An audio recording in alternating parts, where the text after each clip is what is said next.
Hello students, welcome in the next part of our topic geometry. ठीक है, तो previous part में हमने रेक्टेंगल और स्क्वायर का एरिया और पेरीमीटर निकालना सीखा था हमने। ठीक है, उसके फार्मूलाज को जाना था। रेक्टेंगल क्या होता है, स्क्वायर क्या होता है, इसके एरिया और पेरीमीटर को निकालने का फार्मूला क्या होता है वो जाने थे। और साथ ही साथ हमने एक दो क्वेश्चन भी किया था एरिया और पेरीमीटर निकालने के लिए। ठीक है, तो आज हम कुछ और उसी टॉपिक को आगे बढ़ाएंगे, कुछ और वर्ड प्रॉब्लम्स को करेंगे ताकि ये कॉन्सेप्ट थोड़ा और क्लियर हो जाए या ये समझ में आ जाए कि आखिर हम इन फार्मूला का यूज़ कहाँ कहाँ किस किस सिचुएशन में करते हैं। ये सारे बातों को समझने के लिए आज हम लोग कुछ और वर्ड प्रॉब्लम्स बनाएंगे। ठीक है, तो शुरू करते हैं हम लोग। इसका जो पहला क्वेश्चन है आज का, और एक बार फिर से हम ये करना चाहेंगे कि फार्मूला पहले लिख लें, क्योंकि आप लोग अगर फार्मूला भूल गए होंगे तो फिर आप लोग को प्रॉब्लम होगा। ठीक है, तो पहले हम लोग फार्मूला एक बार लिख लेते हैं। In rectangle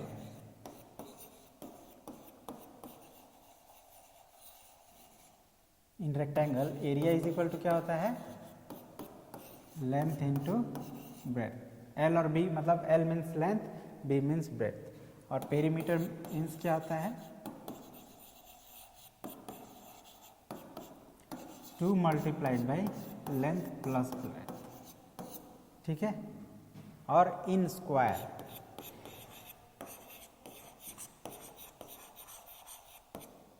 area is equal to A multiplied by A and perimeter is equal to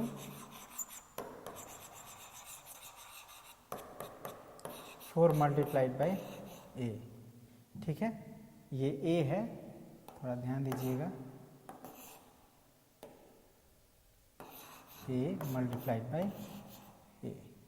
ठीक है, तो ये फार्मूलाज हैं जो मैंने लिख दिया है, आप इसको भी क्विकली देख लीजिए और याद कर लीजिए। अब हम लोग कुछ वर्ड प्रॉब्लम्स करेंगे। तो ये क्वेश्चन है हमारा, कह रहा है length and breadth of a rectangle. एक रेक्टेंगल का लेंथ और breadth,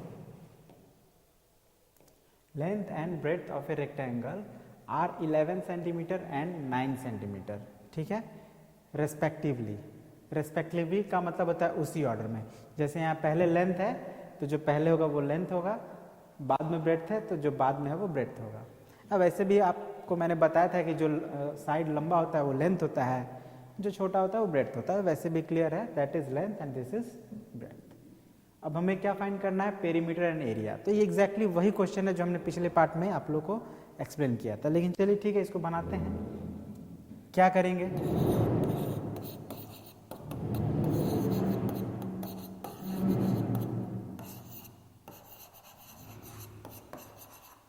length is equal to 11 centimetre, breadth is equal to 9 centimetre, thus area is equal to. ठीक है, अब एरिया ये लेंथ ब्रेड्थ है, इट मीन्स रेक्टेंगल का एरिया का फॉर्मूला लगाना है। तो एरिया इज इक्वल टू क्या हो जाएगा, लेंथ इंटू ब्रेड्थ। ठीक है ना, देखिए इसमें मैंने नहीं लिखा है कि रेक्टेंगल है या स्क्वायर है। ठीक है ना, क्योंकि ये क्लियर है, लेंथ और ब्रेड्थ रेक्टेंगल का ही होता है, तो रेक्टेंगल का ही फॉर्मूला यूज होगा। अब वैल्यू रखिए और इसको सॉल्व करिए।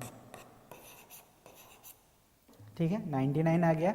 और एक बात और मैंने आप लोगों को बताया था, आपको याद होगा कि जब भी एरिया निकालते हैं तो उसका जो यूनिट होता है वो स्क्वायर यूनिट होता है। यूनिट मतलब सेंटीमीटर, यहाँ पे तो सेंटीमीटर। ठीक है, एरिया निकल गया। अब हम लोग को पेरीमीटर निकालना है, and perimeter is equal to क्या होता है, 2 multiplied by length plus breadth.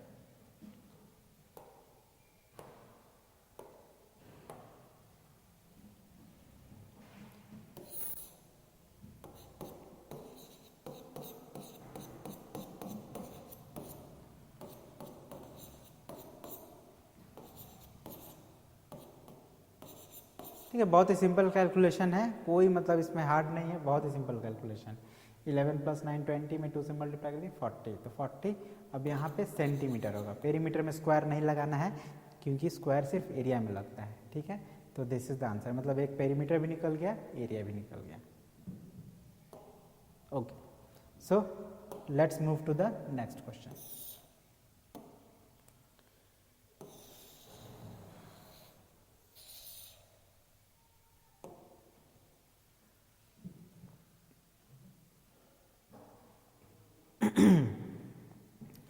तो next question is side of a square is 20 centimetre, find its perimeter, also find its area. मतलब पहले पेरीमीटर निकालना है और फिर एरिया भी निकालना है।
तो देखा आपने, बड़े ही आसानी से हमने स्क्वायर का एरिया भी निकाल लिया और पेरीमीटर भी निकाल लिया।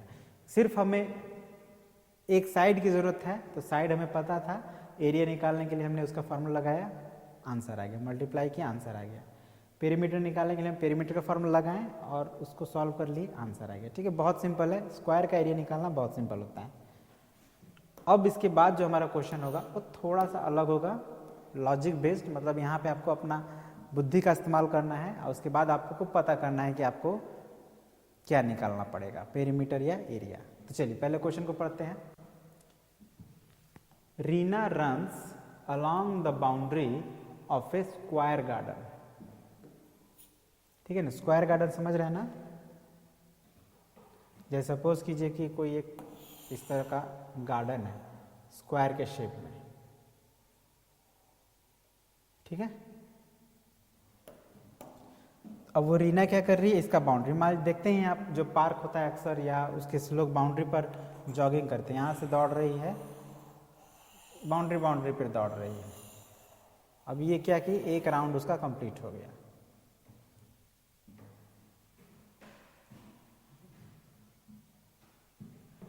तो Reena runs along the boundary of a square garden of side 100 metre. और ये जो स्क्वायर गार्डन है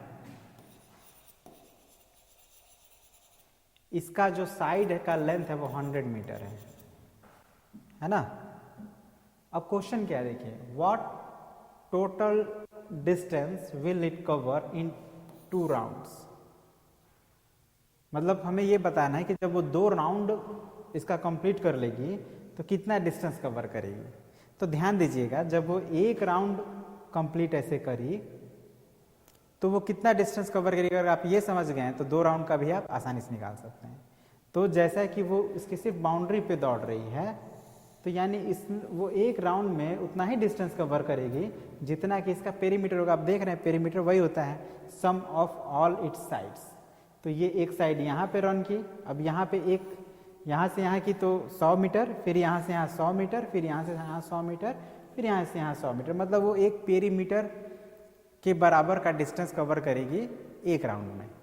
तो 1 राउंड का अगर हम डिस्टेंस निकाल लेंगे तो इसको 2 से मल्टीप्लाई कर देंगे तो 2 राउंड का भी डिस्टेंस निकल जाएगा। ठीक है, तो हमें यही करना है। अब यहाँ समझ में आ गया बात कि हमें यहाँ पेरीमीटर निकालना है। ठीक है, क्वेश्चन में नहीं लिखा है, लेकिन हम जो हमें आंसर निकालना है उससे ये बात समझ में आ गई कि हमें पेरीमीटर निकालना होगा। और देखिए आगे कहता भी है also find the area of the garden, मतलब कि वो तो आप निकालिए ही, साथ ही साथ आपको उसका एरिया भी बताना है, मतलब पेरीमीटर भी निकालना है और एरिया भी निकालना है। तो ये बात तो समझ में आ गया कि क्या करना है। तो बाकी जो एरिया और पेरीमीटर निकालना तो हमें आता ही है, तो चलिए निकालते हैं। पहले लिखते हैं क्या, सॉल्यूशन है हमारे यहाँ पे, फिगर बना लेना चाहिए, फिगर बनाने से आसान रहता है। This is the garden. अब हम लोग लिखेंगे given,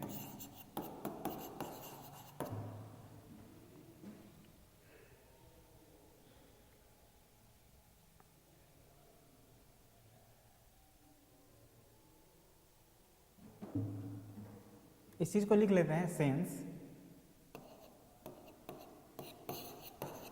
Reema runs along a square garden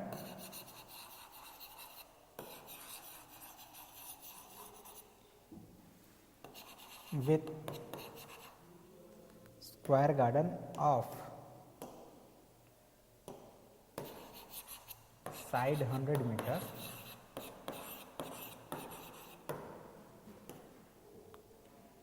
therefore the distance she will cover in one round is equal to, या 2 राउंड डायरेक्शन लिख लेते हैं, the distance covered by her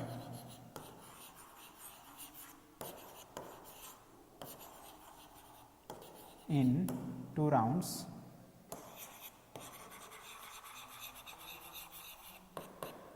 to multiplied by perimeter of the garden,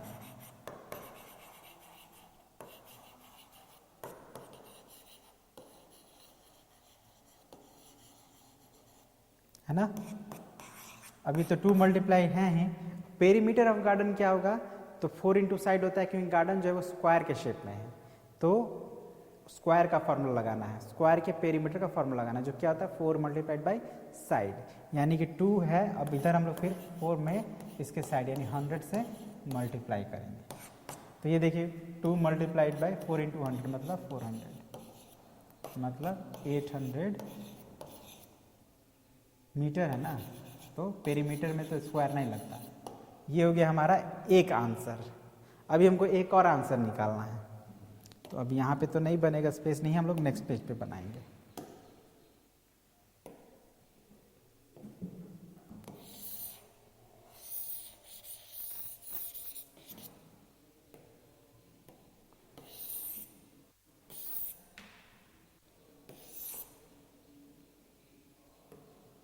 ठीक है, तो हमने ये first question का आंसर तो दे दिया। अब second question, also find the area of the garden. तो अब लिखिए and area of the garden is equal to,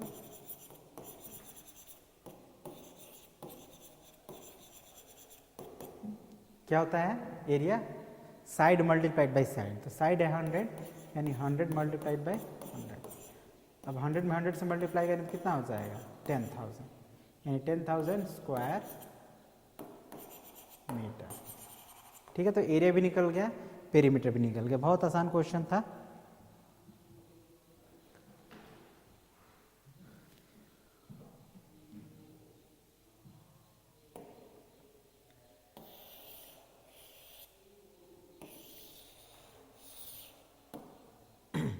चलिए अब नेक्स्ट क्वेश्चन। तो देखा आपने पिछला क्वेश्चन को जब मैंने सॉल्व किया तो उसमें लिखा नहीं था कि पेरीमीटर निकालिए, बट क्वेश्चन को पढ़ने से हमें लगा कि पेरीमीटर हमें निकालना पड़ेगा, तो हमने पेरीमीटर निकाला। ठीक है, तो ऐसे ही अभी और भी क्वेश्चंस मिलेंगे, आप बड़े ध्यान से सुनिएगा, समझिएगा तो आपको समझ में आएगा।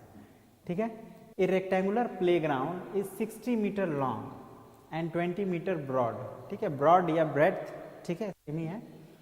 अब कह रहे हैं a fence is put all around it, What is the length of its fence? Also find the area of the playground. ठीक है, तो सबसे पहले हम लोग इसको समझते हैं। कहता है रेक्टेंगुलर प्लेग्राउंड है, एक रेक्टेंगुलर प्लेग्राउंड हम लोग बना दिए इस तरह का कुछ। कह रहा है कि 60 मीटर लॉन्ग, मतलब ये लंबा है, लेंथ हो गया 60 मीटर, चौड़ा है 20 मीटर। ठीक है, ये हो गया रेक्टेंगुलर प्लेग्राउंड हमारा। अब क्या कह रहा है कि a fence is put all around, मतलब इसके चारों तरफ से, आप देखते ही होंगे आपके जहाँ रहते हैं वहाँ आसपास में, अगर आप आसपास में खेत है तो खेत को भी जो रेक्टेंगल के शेप में तो उसको घेरा जाता है जानवरों से बचाने के लिए। या आप किसी घर में रहते हैं तो घर का भी शेप रेक्टेंगुलर ही होता है, घर का जो बाउंड्री होता है वो अक्सर आप पाएंगे रेक्टेंगुलर होता है। तो वो लोग क्या करते हैं, उसके चारों तरफ उसको घेर देते हैं। अब या तो तार से घेरते हैं या फिर पक्का दीवार से घेरते हैं, जैसा भी घेरे, लेकिन अक्सर आपको ऐसा देखने को मिल जाएगा। तो उसी को हम लोग कहते हैं फेंस करना, ठीक है, चारों तरफ से फेंस किया गया है। तो जब फेंस कर रहे हैं तो यानी इसका जो बाउंड्री है, जैसे यहाँ पे ऐसे तार से घेर देंगे, ठीक है, तो यहाँ से एक साइड से घेरेंगे तो कितना लंबा तार लेंगे, जितना इसका लंबाई यानी 20, फिर इधर से घेरेंगे तो इधर से घेरेंगे तो कितना लंबाई लगेगा, तो जितना इसका लंबाई है 60, फिर इधर से घेरेंगे, यानी बेसिकली हम लोग चारों तरफ से घेरेंगे, है ना। तो चारों तरफ से घेरेंगे तो हमारा कितना तार लग जाएगा, तो जितना इसका चारों साइड का लंबाई होगा। और चारों साइड के लंबाई को ही पेरीमीटर कहा जाता है, मतलब यहाँ भी हम लोग को पेरीमीटर ही निकालना है। Got it. तो चलिए अब हम लोग इसको बनाना सॉल्व करते हैं। Given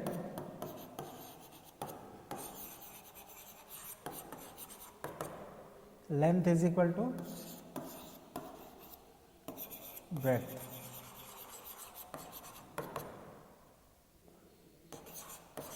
metre. लेंथ ब्रेड्थ हमें क्या निकालना है। अब हम लोग इसको रीजन देते हैं, सेंस का सिंबल दे देते हैं।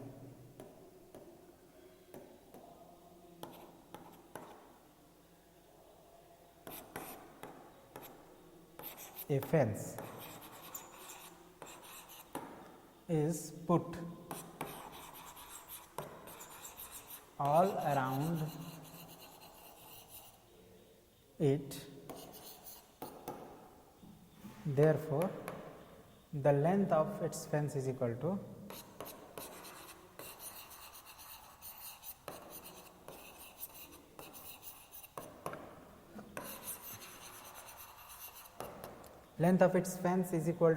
क्या होगा,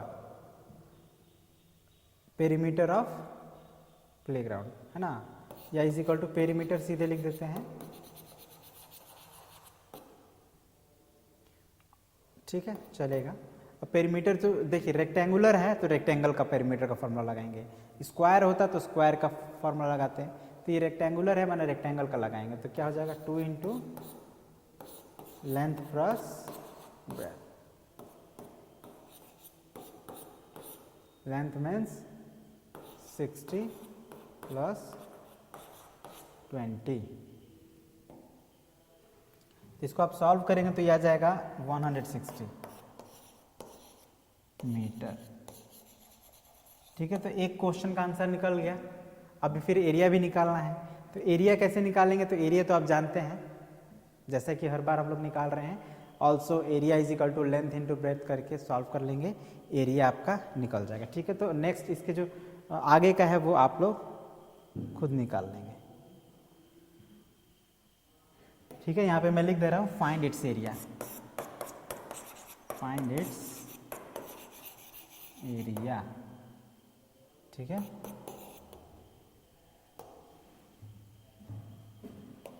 अब next question, find the perimeter of the following. Perimeter निकालना है। तो देखिए पेरीमीटर तो हमने सिर्फ रेक्टेंगल और स्क्वायर का ही सीखा है ना। लेकिन अगर कुछ इस तरह का शेप हो, जैसे देख लीजिए इस तरह से है, फिर इस तरह से है, फिर इस तरह से, फिर इस तरह से और फिर इस तरह से, तो आप देखिए ये ना रेक्टेंगल है और ना ही स्क्वायर है। इसका पेरीमीटर निकालना तो कैसे निकालेंगे, पहले तो इसको मार्क कर देते हैं ABCDE, ABCDE,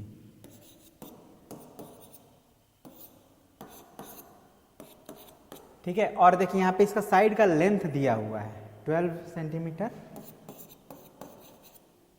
9 centimetre, 10, 6, 8, 10 centimetre, 6 centimetre, 8 centimetre, ठीक है। तो इस तरह का कोई शेप है ना, ये ना रेक्टेंगल है ना स्क्वायर है। इसका पेरीमीटर निकालने के लिए हम लोग क्या करेंगे, तो आपको शुरू में ही मैंने बताया था पेरीमीटर का मतलब होता है sum of all the side, sum of all the sides. तो यहाँ पे कितने साइड्स हैं, तो एक ये साइड हो गया, एक ये साइड, 2 3 4 5 साइड्स है। तो इन पांचों साइड्स का सम निकाल लेंगे हम तो पेरीमीटर निकल जाएगा, ठीक है ना। तो बस यहाँ पे हम लोग निकाल लेंगे ऐसे डायरेक्ट, बहुत ज़्यादा यहाँ पे कुछ करने की जरूरत नहीं है। पेरीमीटर इज इक्वल टू, सबको ऐड कर दीजिए, 12 + 8 + 6 + 10 + 9, ठीक है, सबको जोड़ना, 6 10 9 है ना। तो 12 + 8 20 30 45 हो जाएगा, ठीक है। या जो भी हो मैं नहीं ऐड करूँगा, आप इसको ऐड करके लिख लेना, जो भी आएगा that will be in centimetre और वही हो जाएगा आंसर। बहुत सिंपल है। अब 2 हो, 3 हो, 4 हो, 5 हो, और भी हो सकता है। चलिए एक और बता ही देते हैं।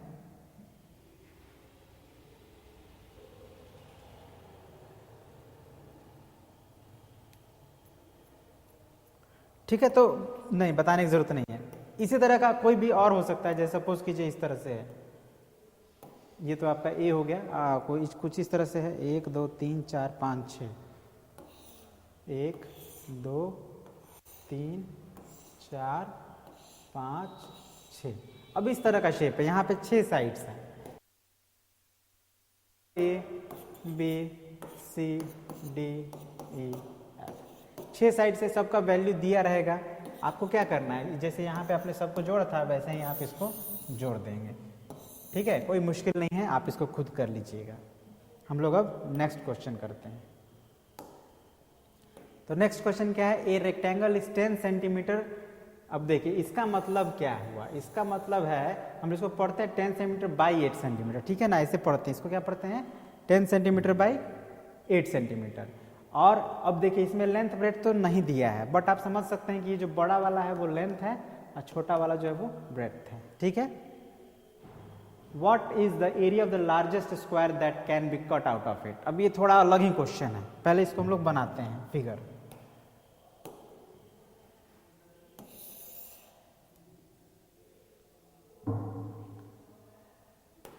ठीक है, ये है आपका 10/8, मतलब इसका लेंथ हो गया 10 सेंटीमीटर, ब्रेथ हो गया 8 सेंटीमीटर। बोल रहा है कि इस रेक्टेंगल में से सबसे बड़ा जो स्क्वायर हम लोग मान लीजिए इसको हमको स्क्वायर बनाना है, तो स्क्वायर बनाने के लिए कुछ काटना पड़ेगा। तो कितना काट दें कि जो स्क्वायर बने, मतलब सबसे बड़ा बनना चाहिए, उससे छोटा वाला स्क्वायर नहीं होना चाहिए।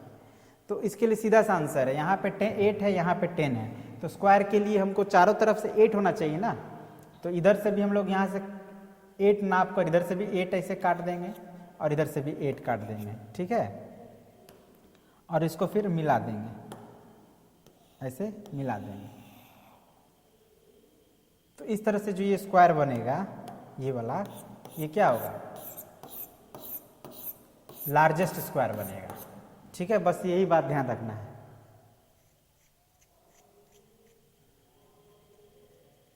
तो इसको अब हम लोग लिखेंगे कैसे, तो लिख दीजिए the given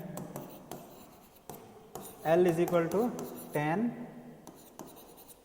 B is equal to 8 centimetre, है ना। थस, अब यहाँ पे स्पेस नहीं, यहाँ लिख देते हैं thus the area of the largest square that can be cut out, the area of the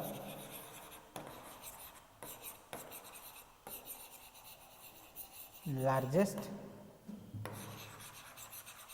square that can be cut out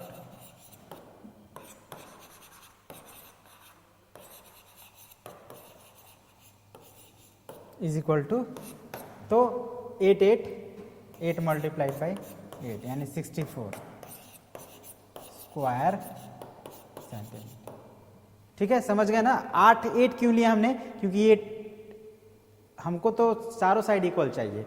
अब इसका जो स्मॉलेस्ट साइड है वो 8 है। अब 8 से मतलब अगर हम मैक्सिमम 8 ही ले सकते हैं ना, मतलब हमको मैक्सिमम लेंथ चाहिए। अगर मैक्सिमम एरिया चाहिए तो मैक्सिमम लेंथ चाहिए, तो मैक्सिमम 8 ही हो सकता है, 10 तो हो नहीं सकता, क्योंकि इधर से 10 है, इधर तो 8 ही है, तो इधर से तो हम स्क्वायर बना नहीं सकते। तो हम लोग क्या करेंगे, ये छोटा वाला साइड के बराबर ही नाप के इधर से काट देंगे।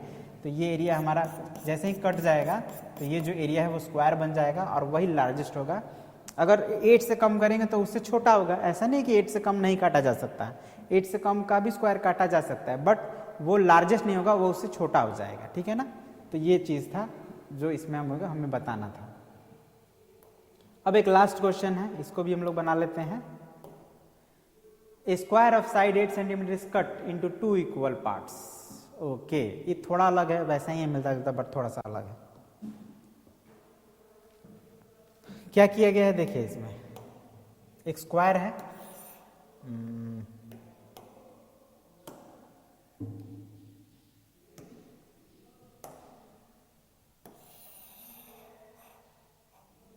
ये एक स्क्वायर है, ठीक है, इसका साइड जो है वो 8 सेंटीमीटर का है। अब इसको क्या किया गया है कि काट दिया गया इंटू 2 इक्वल पार्ट्स, इसको 2 बराबर भाग में काटा गया है ना। जैसे मान लीजिए यहाँ पे 4 सेंटीमीटर से लेकर यहाँ पे 4 सेंटीमीटर नाप कर यहाँ से ऐसे इसको काट दिए, ठीक है, काट दिए यहाँ से बीच से, यहाँ से ऐसे करके ऐसे काट दिए इसको, है ना। तो ये 2 इक्वल पार्ट में कटा गया। अब अगर इसे इसको काटेंगे तो कैसे कैसे बनेगा शेप, थोड़ा देखिए तो। चलिए एक बार फिर से ट्राई करते हैं।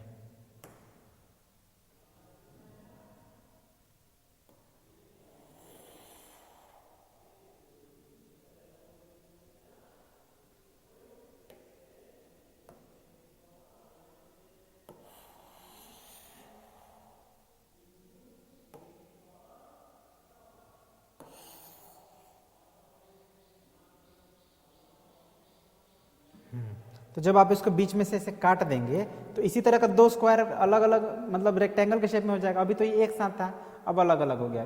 कलर क्यों चेंज हो जा रहा है भाई?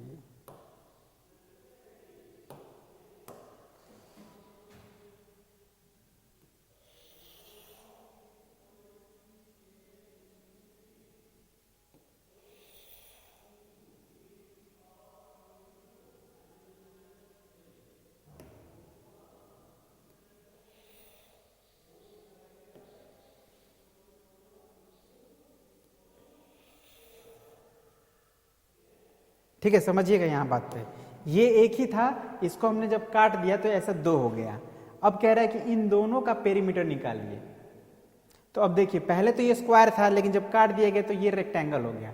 और जब अपने आधा आधा काटा है, इसका मतलब इधर का साइड जो 8 था तो उसका 4 सेंटीमीटर पर ही काटे होंगे, यानी कि इसका देखिए तो अभी भी 8 सेंटीमीटर है ये वाला साइड, लेकिन ये क्या हो गया, 4 सेंटीमीटर हो गया। उसी तरह से ये भी 4 सेंटीमीटर हो गया, और ये 8 सेंटीमीटर हो गया, ये 4 और ये 4, और ये दोनों 8 ही सेंटीमीटर है अभी ये, यानी कि ये 2 रेक्टेंगल में कन्वर्ट हो गया। दोनों का रेक्टेंगल का डायमेंशन सेम है, मतलब दोनों का लेंथ और ब्रेड्थ 8 और 4 है। तो हम क्या निकाल सकते हैं, the perimeter of each part is equal to, तो यहाँ पे हम लोग लिख देते हैं सॉल्यूशन। इसे डायग्राम बना लेना है आपको और लिख देना when A square of side 8 centimetre of side 8 centimeter is cut into 2 equal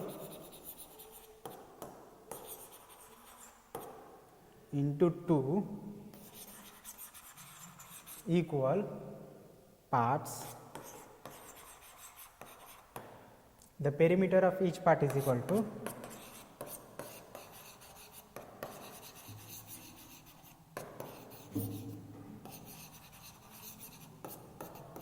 देखिए यहाँ पे डायग्राम भी बनाना है ताकि क्लियर रहे। क्या हो जाएगा, 2 into L plus B, L है 8 अब बी है 4, यानी 2 इंटू 8 प्लस 4 12, यानी 24 मीटर सेंटीमीटर ना, यस आंसर। तो इसी तरह से आपका जो क्वेश्चंस था related to area and perimeter of square and rectangle वो ऑलमोस्ट कंप्लीट हो गया। और फिर हम लोग अगले पार्ट में कुछ अलग टॉपिक के साथ मतलब अलग टॉपिक के बारे में चर्चा करेंगे। और आई होप कि जो भी आपको बताया गया, जितना भी वर्ड प्रॉब्लम्स मैंने एक्सप्लेन किया, आपको समझ में आ गया होगा। तो इसी के साथ आज के इस वीडियो को हम मतलब एंड कर देते हैं और मिलते हैं अगले पार्ट में अलग टॉपिक के साथ। ओके, तो आज के लिए इतना ही। वीडियो पूरा देखने के लिए बहुत बहुत धन्यवाद। Have a nice day.